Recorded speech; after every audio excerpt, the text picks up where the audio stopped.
Hello doctor గారు. Hello madam. Doctor గారు, నరాల బలహీనత అన్నది చాలా కామన్‌గా ఉంది కదండీ! సో, అంటే అది ప్రతి సమస్యకి ఒక లీడ్ నరాల బలహీనత వల్లే స్టార్ట్ అవుతూ ఉంటుంది. ఏ రకంగా దీన్ని ఓవర్‌కమ్ చేయాలి? ఏ రకంగా ఇది గుర్తించాలంటారు? స్టార్టింగ్ స్టేజ్‌లోనే ఎలా ఫైండ్ ఔట్ చేయాలంటారు అసలు? స్టార్టింగ్ స్టేజ్‌లోనే ఎట్లా ఫైండ్ ఔట్ జేయాలంటే, హ్మ్. మీకు నేను సింపుల్ ఒకటే మాట జెప్తా. మీకు నీరసంగా ఉంది, ఏం పని చేయబుద్ధి అయితలేదనుకోండి. హ్మ్. మీకేదో సమస్య ఉంటది. అందరూ ఓకే. ఏమనుకుంటారు, నాకు నరాల ప్రాబ్లమ్ ఉంది అనేసి అనుకుంటారు. అనేసుకుంటారు. వీక్‌నెస్ రాంగానే ఆ! ఇంకోటి ఫుల్ డల్ అనిపిస్తుంది. ఏం పని చేయబుద్ధి అయితలేదు. హ్మ్. నరాల నొప్పి అనుకుంటారా లేదా? అవును. అరే! ఎక్కడ పడితే అక్కడ నొప్పులు. హ్మ్. అన్ని నరాలు లాగుతున్నాయి. బాడీలో ఉన్న నరాలు, మెడ నరాలు లాగుతున్నాయి, తల నరాలు లాగుతున్నాయి, చేతులు లాగుతున్నాయి, హ్మ్. కాళ్ళ నరాల ప్రాబ్లమ్ అనుకుంటారు. కానీ ఎన్నో సార్లు ఏమైతదంటే ఎనీమియా ఉందనుకోండి, హ్మ్.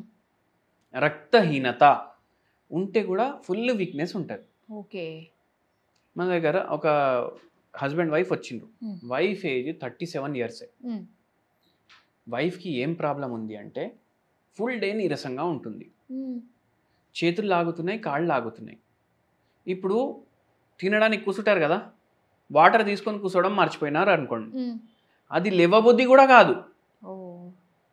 పిల్లలకి పో నీళ్ళు తీసుకురా. హ్మ్. ఎవరు లేరనుకోండి ఇంట్ల. ఇంకా మొత్తం తిన్నప్పటి వరకు నాకు లేచి నీళ్లు తీసుకునే వీలు కూడా కాదు. హ్మ్. అంతా నీరసంగా ఉంటది. కానీ ఏముందంటే ఇంకో ప్రాబ్లము, ఈ పేషెంట్‌కి పీరియడ్స్ వస్తే హ్మ్. 7-10 డేస్ బ్లీడింగ్ అయితది. ఓహ్! మీకు వింటే ఆశ్చర్యపోతారు మీరు. ఇట్లా ఓవర్ బ్లీడింగ్ అవ్వడం వల్ల ఆటోమేటికల్లీ అనీమియా కూడా అనిమియా అయిపోతుంది. అయితుంది. అవును. పేషెంట్‌ది హిమోగ్లోబిన్ తీసుకుంటే 6 ఉంది. అయ్యో! ఓకే. సెల్ఫ్‌గా వీళ్ళు ఏం చేసిర్రంటే నరాలకు సంబంధించిన అన్ని పరీక్షలు కూడా చేపించుకున్నారు. హ్మ్. నర్వ్ కండక్షన్ టెస్ట్ కూడా చేపించుకున్నారు. ఓకే. నర్వ్ కండక్షన్ టెస్ట్ అంటే ఏంది? నరాల ద్వారా హ్మ్. ఎలక్ట్రిసిటీ పాస్ అయితది. ఓకే. హ్మ్. నర్వ్ కండక్షన్ టెస్ట్ అని ఎందుకంటారు? దాంట్లో ఎంత ఎలక్ట్రికల్ ఇంపల్స్ పాస్ అయితుంది ఫింగర్స్‌లో, చేతుల్లో, కాళ్ళల్లో అది చూస్తారు. ఓహ్! నీరసంగా ఉండడం ఇవన్నీ వచ్చినాయి. హ్మ్. బ్రెయిన్‌ది ఎంఆర్ఐ చేపించుకున్నారు. మెడది ఎంఆర్ఐ చేపించుకున్నాడు. నడుముది ఎంఆర్ఐ చేపించుకున్నారు. హ్మ్. మెడలో స్పాండిలోసిస్ ఉంది. హ్మ్. నడుములో కూడా స్పాండిలోసిస్ ఉంది. హ్మ్. పీరియడ్స్ టైంలో ఫుల్ బ్లీడింగ్ అయితుంది. హ్మ్. రక్తహీనత చాలా ఎక్కువుంది. ఇవన్నిటితోటి నీరసం రావడం, హ్మ్. ఏం పని చేయకుండా చేతనవ్వకపోవడం, హ్మ్. ఇవన్నీ మళ్ళా నరాల ప్రాబ్లమ్ లేదా? నరాల ప్రాబ్లమ్ కూడా ఉంది. హ్మ్. మెడలో ప్రాబ్లమ్ ఉంది కదా! అవును. ఇక్కడ కంప్రెషన్‌లు ఉన్నాయి. దానివల్ల టింగ్లింగ్‌లు కూడా స్టార్ట్ అయితాయి. ఇక్కడ హ్మ్. తిమ్మిర్లు రావడం, అరికాళ్ళల్లో తిమ్మిర్లు రావడం. ఓకే.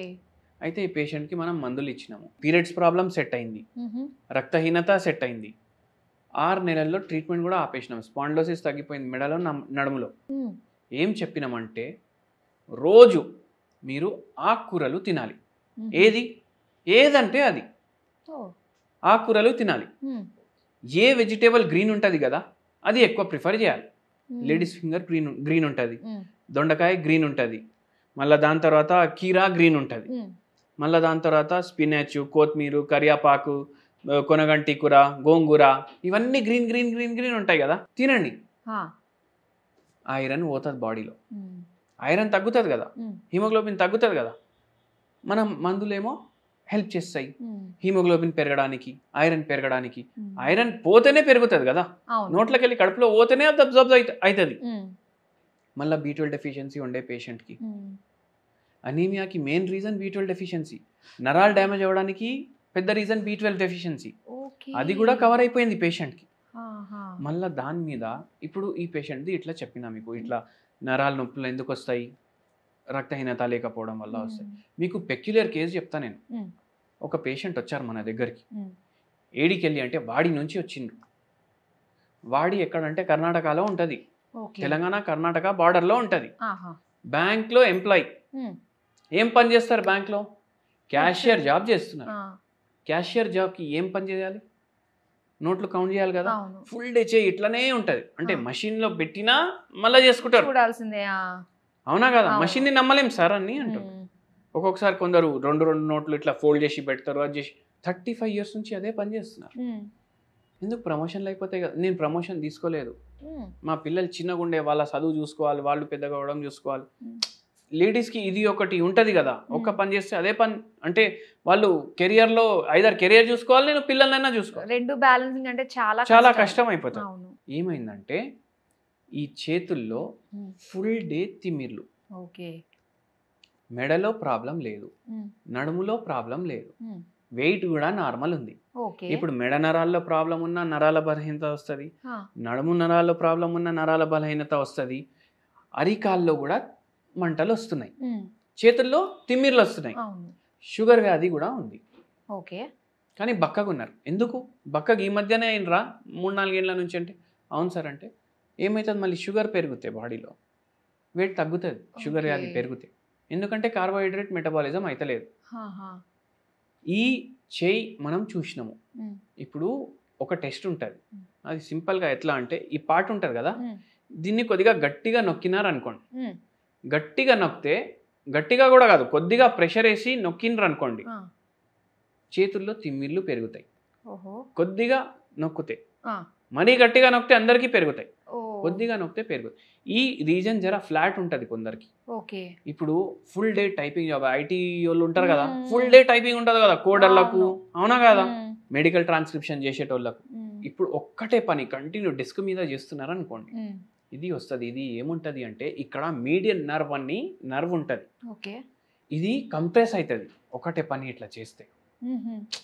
టైపింగ్ చేసిన, రైటింగ్ చేసిన, ఫుల్ డే రిజిస్టర్లో రాయడం కంటిన్యూ. కొందరు ఇప్పుడైతే కంప్యూటర్లు ఉన్నాయి, ఇంతకుముందు గవర్నమెంట్ ఆఫీస్లో కానీ రైల్వే ఆఫీస్లో కానీ మొత్తం రోజు రాసుడు పనే ఉంటుండే. ఇప్పుడు టైపింగ్ పని ఉంది, టైపింగ్ తోటి కూడా వస్తుంది. నోట్లు ఫుల్ డే కౌంట్ చేస్తున్నారు కదా. కార్పల్ టనల్ సిండ్రోమ్ వచ్చింది. కార్పల్ టనల్ సిండ్రోమ్ అంటే, టనల్ అంటే ఏంది, ఇట్లా టనల్, ఇప్పుడు కొండలు ఉంటాయి, దాని మధ్యలోకి వెళ్ళి టనల్ అవుతుంది, రోడ్ అవుతుంది. అంటే ఒక రంధ్రం క్రియేట్ చేసినాం మనం, అట్లా ఒక రంధ్రం ఉంటుంది, టనల్ ఉంటుంది. ఆ టనల్లోకి వెళ్ళి మీడియన్ నర్వ్ అవుతుంది.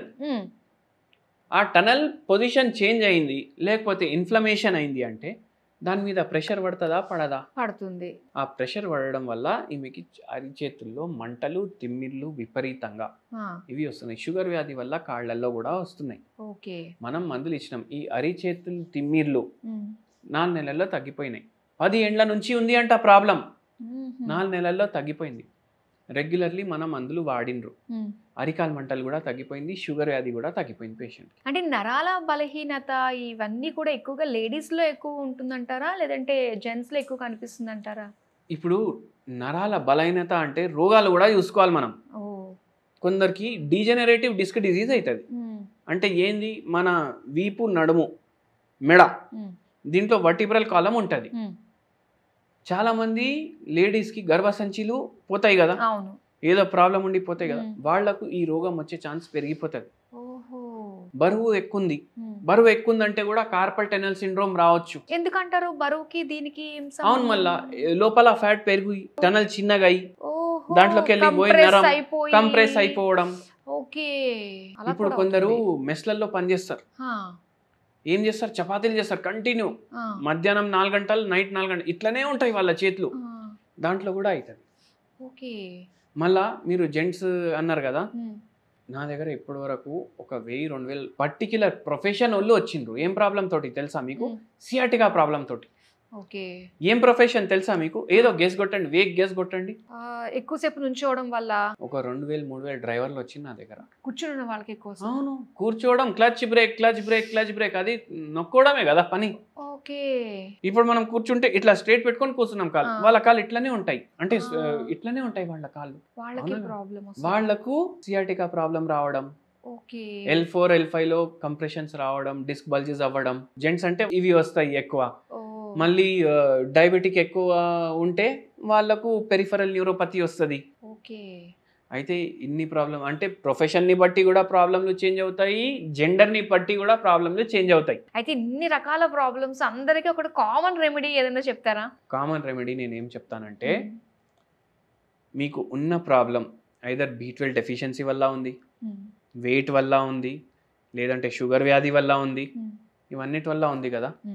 పసుపు 1/2 టీ స్పూన్, 1/2 టీ స్పూన్ జీలకర్ర, ఇవి వాటర్లో బాయిల్ చేసి డైలీ తాగండి. డైలీ తాగండి. వీటిలో యాంటీ ఆక్సిడెంట్స్ ఉంటాయి, యాంటీ ఇన్ఫ్లమేటరీస్ ఉంటాయి. కొద్దిగా హెల్ప్ చేస్తాయి మీకు బాడీలో. ఇప్పుడు చాలా మంది యాంటీ ఇన్ఫ్లమేటరీ డైట్ చేస్తున్నారు కదా, ఎంత మీరు యాంటీ ఇన్ఫ్లమేటరీ ఫుడ్స్ మీ డైట్లో ఇంక్లూడ్ చేస్తే అంత మీకు రిలీఫ్ అనిపిస్తుంది. అయితే అట్లా చేస్తే మీకు మంచిగా అనిపిస్తుంది. నిజంగా ప్రతి ఒక్కళ్ళకి కామన్గా ఉండేదే నరాల బలహీనత. ఏ చిన్న మాత్రం నరం కాస్త అటు ఇటు అయినా అమ్మో నాకు వచ్చేసింది నరాల బలహీనత అనుకుంటూ ఉంటాము. సో ఈ కామన్ రెమెడీ యూస్ చేసామంటే ఎవ్రీడే మనం తీసుకున్నట్లయితే దీని నుంచి కాస్త బయటపడచ్చు. దాంతోపాటు హోమియో మందుల్ని వాడుకుంటూ ఉంటే ఇంకా ప్రాబ్లం మనకి రాకుండా ఉంటుంది. చాలా బాగా తెలియజేసినందుకు థ్యాంక్ యూ సో మచ్.